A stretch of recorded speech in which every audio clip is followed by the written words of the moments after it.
On accède à cet écran-là qui est complètement aménageable, c'est-à-dire que le texte peut être remplacé, en fait, etc., etc. Les étudiants n'ont pas de compte, donc ils vont en créer un. Ils cliquent tout simplement ici.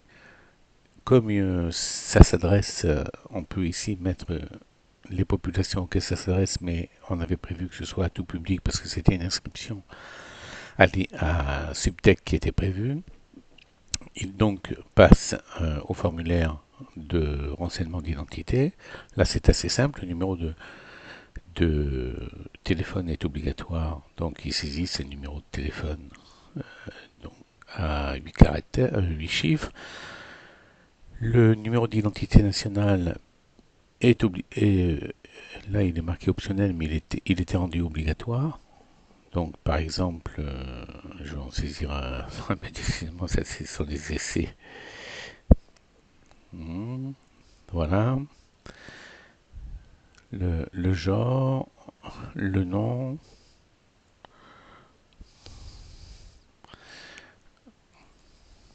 voilà, par exemple. La date de naissance qui peut être saisie très facilement. L'adresse email qui est obligatoire.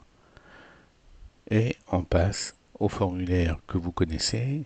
Dernier établissement fréquenté, lycée français par exemple de Tunis. Quel diplôme obtenu? Eh bien, on va prendre mathématiques par exemple. En quelle année, si c'est un ancien étudiant ou si c'est un nouveau, en fonction, il donnera l'année d'obtention de ce diplôme. Avec quelle mention?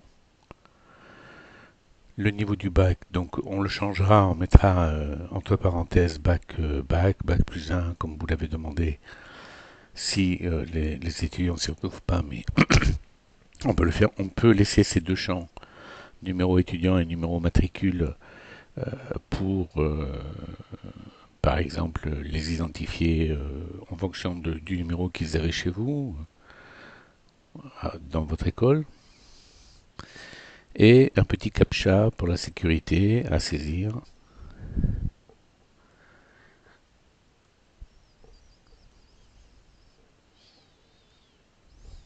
Voilà.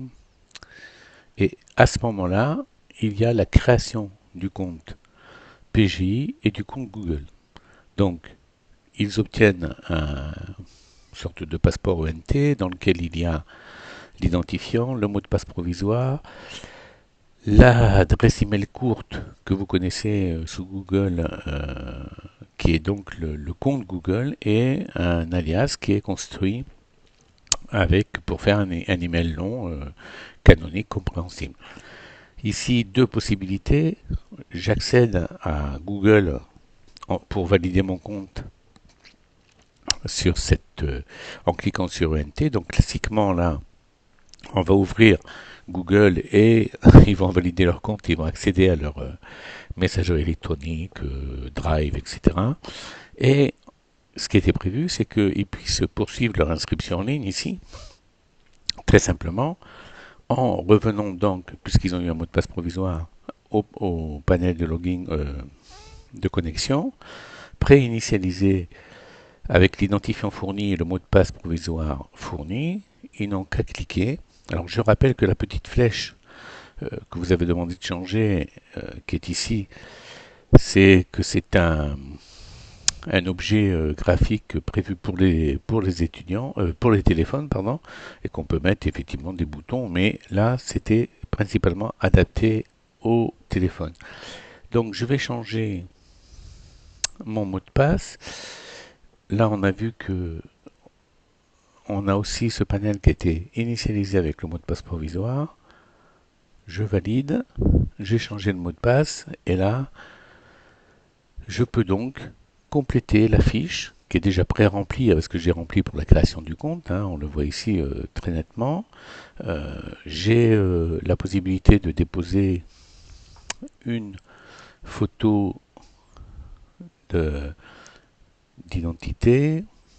Alors, quand je suis sur téléphone, cette photo d'identité, je peux la prendre, ce qui est intéressant quand même, avec un selfie. C'est-à-dire que sur le téléphone, on me proposera de prendre la photo directement et de la déposer comme ça. Donc ce qui est assez intéressant. Commune de naissance, ben, je vais choisir une commune de la Tunisie. Adresse en ville, ben, je vais peut-être habiter Tunis, dans un quartier, voilà. Mon type de logement en famille ou autre, mais je peux choisir ce que je veux en fin de compte. C'est pré-initialisé parce que la plupart des étudiants sont, sont souvent en famille. Tout ce que j'ai saisi précédemment est ici, mais je peux encore le corriger parce que j'ai pu me tromper ou voilà. Enfin, y a pas de... Et le nom du responsable, je donne le prénom et puis obligatoirement son numéro de téléphone. Pardon.